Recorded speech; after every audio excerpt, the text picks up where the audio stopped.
तो हम बात करेंगे इंटरकोस्टल नर्व के बारे में। बहुत ही इंपॉर्टेंट क्वेश्चन है। जैसे कि आप BD-84 पे देख रहे होंगे, इसमें जो है इस टाइप से डायग्राम बना हुआ है जो टिपिकल थोरैसिक स्पाइनल नर्व का।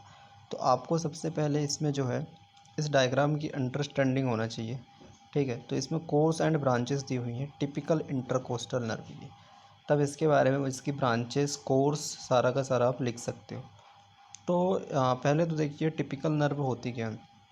तो ये थोरैसिक नर्व होती हैं, जिसमें से अगर हम बात करें तो 1 to 2 एक से दो जो नर्व होती हैं वो होती हैं एटिपिकल, क्योंकि वो जो है अपर लिम्ब को सप्लाई करती हैं। और इसके बाद जो 3 to 6 जो होती है टिपिकल होती है, क्योंकि ये थोरैसिक को ही सप्लाई करती हैं। इसके अलावा जो बची हुई हैं जैसे कि 7 से वो जो भी आएंगी वो सारी की सारी क्या होंगी, एटिपिकल होगी।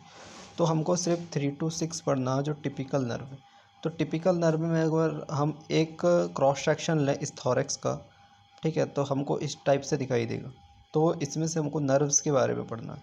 तो इसमें आपको पूरा समझ में आ जाएगा, इतना लंबा चौड़ा इसमें जो दिया है वो क्या है। तो अब इसमें आप डायग्राम देखोगे तो ये डायग्राम आपको देख के कुछ समझ में नहीं आता होगा कि भाई इसमें दिया कैसे है, क्या है। ठीक है, तो इसके लिए हमने एक सिंप्लीफाइड डायग्राम इसमें बनाया हुआ, उसको आप देखिए। ये ये डायग्राम पे आप अच्छे से पहले समझ लीजिए, फिर इसके बाद तो पूरी बुक के डायग्राम और उसकी पूरी जो समरी समझ जाओगे। इसमें सबसे पहले देखना ये है कि ये जो इसको हमने जब क्रॉस सेक्शंस लिए हैं तो सबसे पहले ये देखना है आपको कि इस मतलब इसका ओरिजिन कहाँ से है। ठीक है, इसका ओरिजिन कहाँ से होता है। तो ये हमारा पीछे के साइड क्या है, ये हमारा पीछे के साइड जो बना हुआ है वो वर्टिबल कॉलम है। ठीक है, जिससे जो स्पाइनल नर्व गई हुई है, जहाँ से स्पाइनल नर्व निकल रही है। तो इसके बारे में थोड़ा हम बेसिक सा देख लेते हैं इसमें।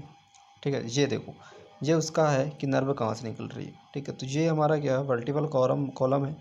वर्टिबल कॉलम्स में से क्या हो रही है, यहाँ से जो ऑरिजिनेट हो रही है और यहाँ से जो ऑरिजिनेट हो रही है, जो पीछे से ऑरिजिनेट हो रही है उसको बोलते हैं डॉर्सल रूट।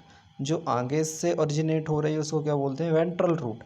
ये दोनों यहाँ जाके कंबाइन हो जाती हैं। फिर कंबाइन होने के बाद फिर से ये पीछे की तरफ एक नर्व जाती है और एक सामने की तरफ। जो पीछे की तरफ जाती है इसको क्या बोलते हैं, पीछे साइड है तो डॉर्सल, और इसको अब हम रूट नहीं बोलेंगे, अब इसको बोलेंगे डिवीजन। तो ये हो गया डॉर्सल डिवीजन, और जो सामने की तरफ जाती है इसको क्या बोलते हैं, वेंट्रल डिवीजन। तो टिपिकल नर्व में बात करें तो हमको सिर्फ ये एंटीरियर वाले के बारे में बताना है कि ये जो है किस किस को सप्लाई करती है, और जो टिपिकल वेंट्रल, ठीक है, इसके बारे में बताना। अब जो सामने वाला है इसका दूसरा नाम जो है वेंट्रल रेमस करके इसको बोलते हैं। ठीक है, वेंट्रल डिवीजन को वेंट्रल रेमस बोलते हैं, ये आपको याद रखना। और ये गैंग्लियन को आपको थोड़ा सा रखना है कि ये कुछ गैंग्लियंस पे आती हैं फिर जनरेट होकर इधर जाती हैं। कौन सी रूट्स, वेंट्रल्स वाली। इसको वाइट रेमस कम्युनिकेशन क्यों बोल रहे हैं, क्योंकि ये इसके द्वारा कम्युनिकेट, ये सिंपैथेटिक ट्रंक के द्वारा जो है कम्युनिकेट हो रही है। ठीक है, ये सिंपैथेटिक गैंग्लिया। इसके बाद आपको ये समझ में आ गया, तो अब इसके बाद देखते हैं कि ये किस किस को सप्लाई कर रही हैं। ठीक है, इसके बीच में कौन कौन सी मसल्स हैं इसके बारे में हम देखते हैं। तो इसमें मसल्स दी हुई हैं, लेकिन उतना क्लियर कट इसमें डायग्राम में देखा जाए तो वो नहीं दिए गया। ठीक है, तो इसके लिए जो है इसमें थोड़ा सा कन्फ्यूजन भी होता होगा। तो ये वाला डायग्राम देखते हैं।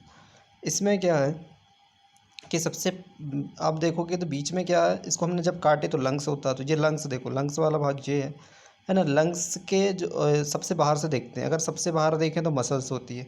तो जो सबसे बाहर जो मसल्स की लेयर है इसको क्या बोलेंगे हम, सबसे बाहर है इसलिए इसको बोलते हैं एक्सटर्नल, बाहर की तरफ है तो एक्सटर्नल मसल हो गई जी। ठीक है, इसके बाद जो बीच वाली मसल्स है वो कौन सी हो जाएगी, हमारी इंटरनल मसल्स।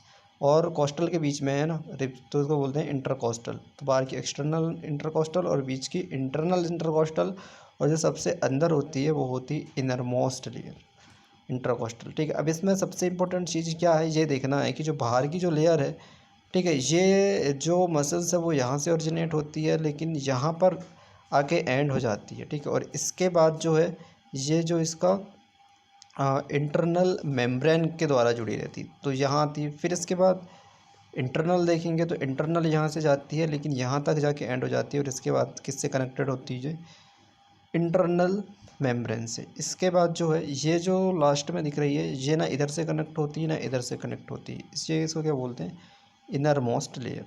ठीक है, तो ये हमारा सारा हो गया। इसके बाद बात करें तो यहाँ पर सबसे पहले हमारी ओरिजिनेट होती है कौन सी, नर्व।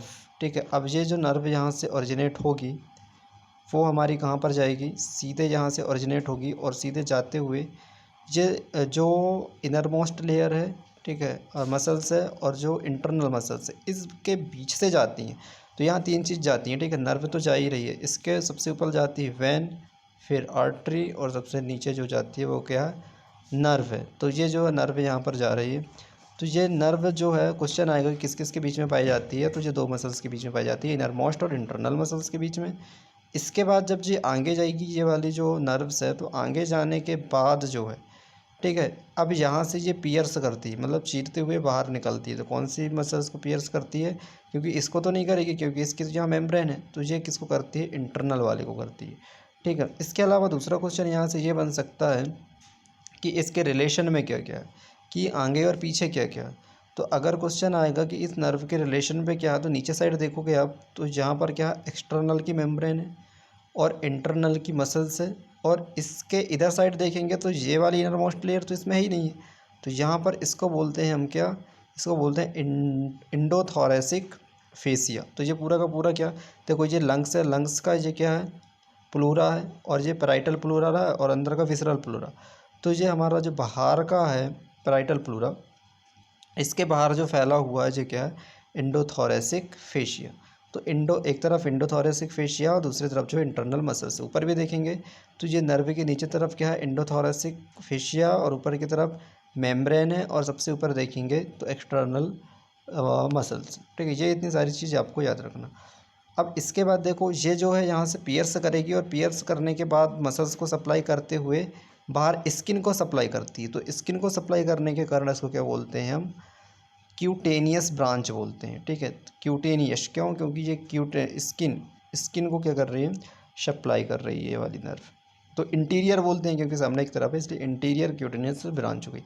इसके बाद अगर हम बात करें तो फिर इसमें ये क्वेश्चन आता है कि एक इसकी जो लेटरल ब्रांच निकलती है, ठीक है।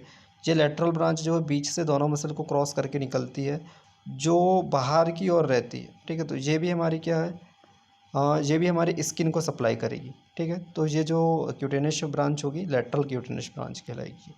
इसके अलावा जो है अंदर की तरफ देखते होगे एक छोटी सी है, इसको कोलेट्रल ब्रांच बोलते हैं, जो इसके साथ साथ सप्लाई करती है मेन ब्रांच के साथ साथ, ठीक है। इसके बाद और इसमें क्या है, हाँ, तो अब आपको लिखना है इसके क्या, इसके कोर्स के बारे में लिखना है। तो कोर्स लिख देना, ये ओरिजिनेट होती है वेंट्रल रेमाई, यहाँ से पूरी आती हुई जाती है और यहाँ से क्यूटेनियस हो जाती है। इसके बाद लिखना है कि इसकी एक लेटरल ब्रांच होती है, कोलेट्रल ब्रांच होती है, ठीक है। इसके बाद इसका रिलेशन लिख देना कि अंदर की तरफ एंडोथोरेसिक होता है, कहाँ पर मेम्ब्रेन होती है, किस तरफ नहीं होती, वेंट्रल भाग, ये इंटीरियर भाग है इसलिए इंटीरियर क्यूटेनियस ब्रांच है, लेटरल क्यूटेनियस ब्रांच है, ठीक है। और ये पीछे की तरफ है। तो ये सारा आपको पता रहना चाहिए कौन सी इंटीरियर है, कौन सी लेटरल है और कौन सी पोस्टीरियर ब्रांच है, ठीक है। तो ये सारा का सारा होना चाहिए। इसके बाद दूसरा इसमें ये देखना है कि ब्रांचेस कौन कौन सी हैं। तो ब्रांचेस एक कम्युनिकेशन ब्रांच भी होती है ना, कम्युनिकेशन क्यों, क्योंकि यहाँ पर गैंग्लिया पाया जाता है। तो ये सारा का सारा आपको देखना, बस इतना आपको अंडरस्टैंडिंग समझ में आया होगा तो आपको पूरा का पूरा यहाँ पर बन जाएगा, जैसे कि ये दिख रहा है। अब आपको इसको पढ़ोगे तो आपको मस्कुलर ब्रांच समझ में जाएगी, देखो इसमें भी वही है, पूरा का पूरा जो दिया हुआ है। अब डायग्राम आपको पूरा का पोस्ट समझ में जाएगा ना, ये जो है बस इसमें यही है। इसके बाद क्यूटेनियस ब्रांच क्या है ये आपको समझ में जाएगी, कम्युनिकेशन ब्रांच समझ में जाएगी, इंटरकोस्टल, फिर आर्टरी का भी ऐसे ही है। तो फिर वो तो आपको पूरा का पूरा अंडरस्टैंडिंग यहाँ से हो ही गया होगा। तो इस वीडियो में इतना ही, थैंक यू। अगर वीडियो अच्छा लगता है तो वीडियो को लाइक कर सकते हो।